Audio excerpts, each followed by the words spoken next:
Good morning friends, welcome to my channel BP Moni blogs. সকালে পরের morning shift ছিল, তাই ব্রেকফাস্ট করে ডিউটি পাঠিয়ে দিলাম। তারপর মেয়েকে চান করিয়ে রান্না চাপিয়ে দিলাম। একদিকে ভাত, একদিকে মাছের ভাজাটা বসালাম। ওইদিকে মেয়েকে একটুখানি কালার করতে বসালাম। তারপর ফ্রিজ থেকে সবজিগুলো বের করে নিলাম, কি রান্না করবো। আর এদিকে কাপড়টাও ভিজিয়ে রাখলাম। তারপর ঝটপট সবজিগুলোকে কেটে নিলাম। সবজি কাটতে কাটতে আমার ভাতটাও হয়ে গেছিলো, তাই ভাতটা আমি ফ্যান ঝাড়িয়ে নিলাম। আর এদিকে মাছ ভাজাটাও আমার কমপ্লিট। তারপর কড়াতে তেল দিয়ে তার মধ্যে পেঁয়াজ দিয়ে কুমড়ো বরবটি দিয়ে দিলাম।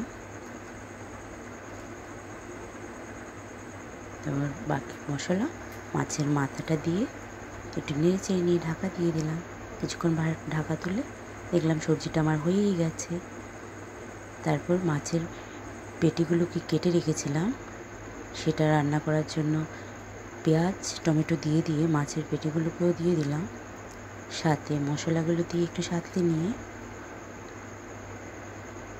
জল দিয়ে দিলাম। দিয়ে ঢাকা দিয়ে চলে গেলাম মেয়ে কী করছে দেখার জন্য।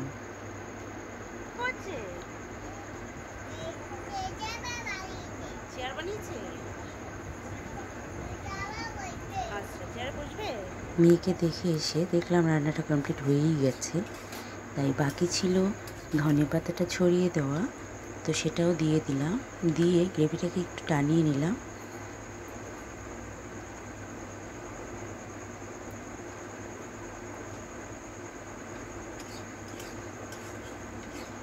তো এই রেডি হয়ে গেল আমার মাছের পেটে দিয়েছে তরকারিটা, সেটা। তারপর সেটা নামিয়ে ঝটপট মেয়েকে খাইয়ে, এই ভিডিওটা আর নিইনি কারণ মেয়ে আমার খেতে অনেক টাইম লাগায়, তাই খাইয়ে বিছানা কাপড়গুলো খেচ্ছে ছাদে চলে এলাম।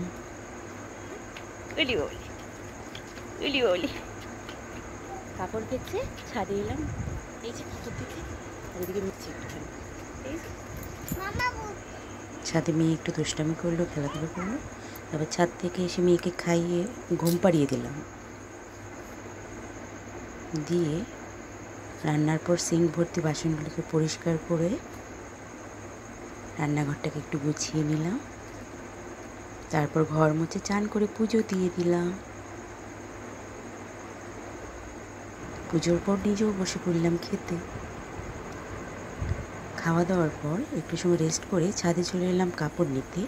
এসে এত সুন্দর আকাশটা দেখে একটু ক্যামেরা বন্দি করলাম পাখিগুলোকে, ঘুড়ি উড়ানোকে। আজকের মতো এইটুকুই। আশা করি আমার ভিডিও আপনাদের ভালো লাগবে। ভালো লাগলে লাইক কমেন্ট শেয়ার করে দেবেন, সাবস্ক্রাইব করে নেবেন আমার